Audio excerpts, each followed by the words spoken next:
In the book of Judges, it's all about God's people being introduced to idolatry. It says, they did not turn their backs on the one true God. They just stationed their worship of God alongside with the worship of idols in the culture. And the duplicity of the people of God, God's allegiance is so devastating that by the time you get to the last line in the book of Judges, Judges chapter 21, verse 25, Brad. And it says, everyone did what was right in his own eyes. Everybody was doing what was right in his own eyes.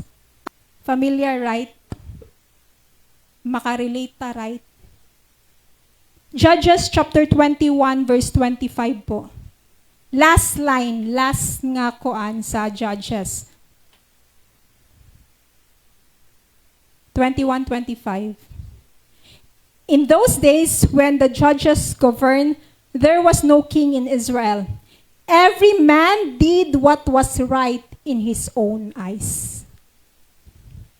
In this now generation, we are also like that.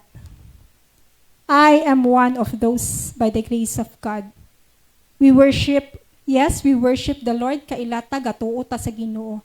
But alongside with it, galuhod ta sa mga graven images. And praise God, giluwas ta niya, ana. But the question is, atong pamilya. Praise God na lang tong naluwas ng pamilya. I am one of those that until now, still seeking, desiring, praying na maluwas akong pamilya. Amen ba? Makarelate ta aning tanan, mga igsoon. The world today, dili lang ang idolatry also means it's not only a image. Even ang family nimo, ang work nimo, ang business nimo, any addiction, even cellphone, it's an idolatry. Naisgutan na ganina, di ba, sa praise and worship. Even cellphones, mahimo na nimong idols. Kaya wala na kay time sa Ginoo. Amen ba? The world today have their own wisdom. Tinuod ni, ang kalibutan karon naana sila kaugalingon nga wisdom and interpretation of the word godliness. Sad to say, dili na Bible-based ang ilang godliness.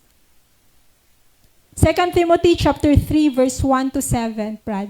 But understand this, that in the last days, dangerous times of great stress and trouble will come. Difficult days that will be hard to bear. 2 po. Sige, okay ra Bisaya.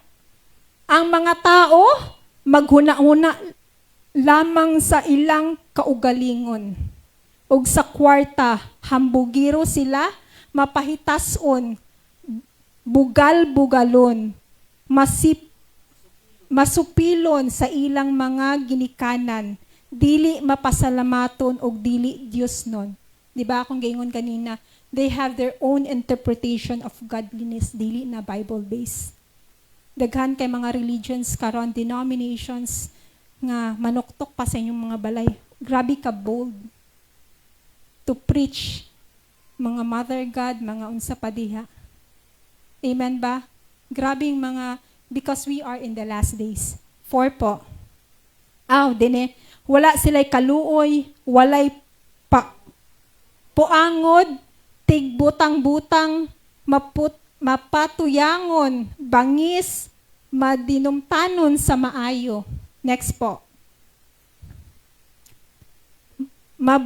Mabudhion, mapasagaron o garboso kaayo, palabihon nila ang kahilayan kaysa Diyos. Tinuod ni igsoon, in this now generations, even pa sa una na ana ni siya.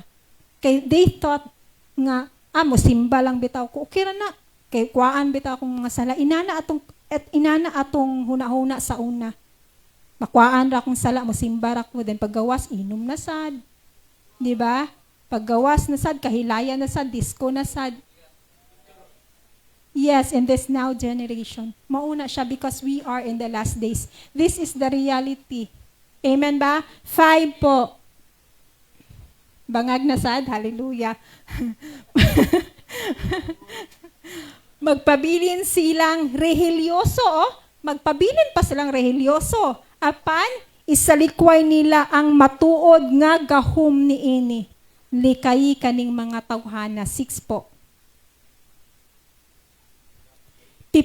Pipila kanila musaka sa kabalayan. Diba? Tinuod ni? Aron mag-ilad sa mga makaluluoy nga babaeng nabugatan sa salaog dali rang madala sa ilang nagkalain-laing dautang kaibog. 7 po, last. Naningkamot kining mga babayhana nga makakaton apan dili gayud sila makasabot sa kamatuoran. Because we all know natabunan ang ilang mata. By the grace of God, we are so blessed kay gitangtang. Amen? Ang mga tabil din sa atong mga mata. Hallelujah.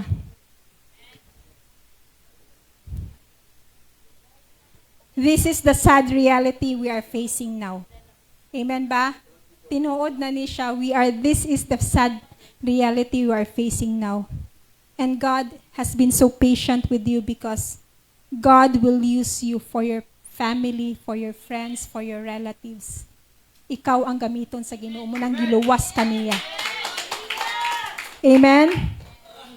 To be a generational curse breaker in your family.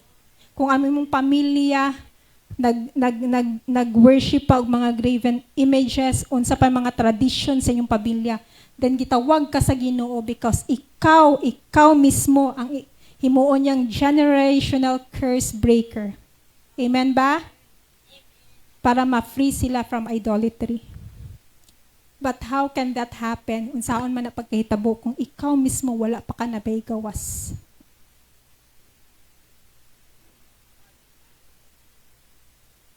Hallelujah.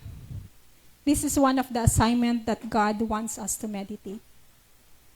I hope there is brothers and sisters in Christ since it was given. So I hope by the grace of God, nga ikaw ang gamiton sa Ginoo. Giluwas ka because you have a purpose. Amen ba? Hallelujah. So balik ta in that cosmic chessboard. The enemy thought he had won, but God made another plan. He made a move through Ruth. Kailan ta kang Ruth, di ba? So Ruth met his kinsman redeemer Boaz. Napakasal siya ka Boaz, di ba? And they had a son, Obed. And Obed had a son, Jesse. And Jesse had a son, David. And the enemy didn't know that one move, the checkmate was already on the way. Amen? Tungod kay David, ang checkmate is already on the way. And then, the Old Testament closes. And there was 400 years of silence. Sa pag-close sa Old Testament, it's 400 years of silence. Then, the New Testament opened, and God the Father make the first move, which the enemy still up to this now has never had a response. John 3:16, for God so loved the world that he gave his only begotten Son, that whoever believes in him shall not perish but have everlasting life. Jesus came down from heaven, nagpakatao siya, and he puts on flesh. Puts on flesh. He lives a perfect life and he dies as a substitutionary death. And 3 days later, he rose from the death. His resurrection is our receipt. Ang iyang pagkabanhaw is our receipt that he is who he says he is. Amen ba? And that he accomplished for us what he said he will accomplish. He saved us. Amen ba? It was not a quick job for him, but it was in the course of hundred of years of millennia, maneuver niya ang mga circumstansya throughout time and eternity just to be sure that everything will be lined up according to His will. That you will hear His word and be convicted by the Holy Spirit to believe and accept Jesus Christ as our Lord and Savior, and just to be sure, you are, God says who you are. Amen ba? Munang importante, igsuon kay lata sa atong identity in Christ. Kaya sige na lang taglakaw, pildiro, because we don't know who we are in Christ. Amen? Gihatagan tanyag eternal redemption. And that salvation, full package na. Dili lang protection, internal nga kaluwasan, tanan abundansya nga kinabuhi. And that abundant life is Christ. Naa din sa atong sulod.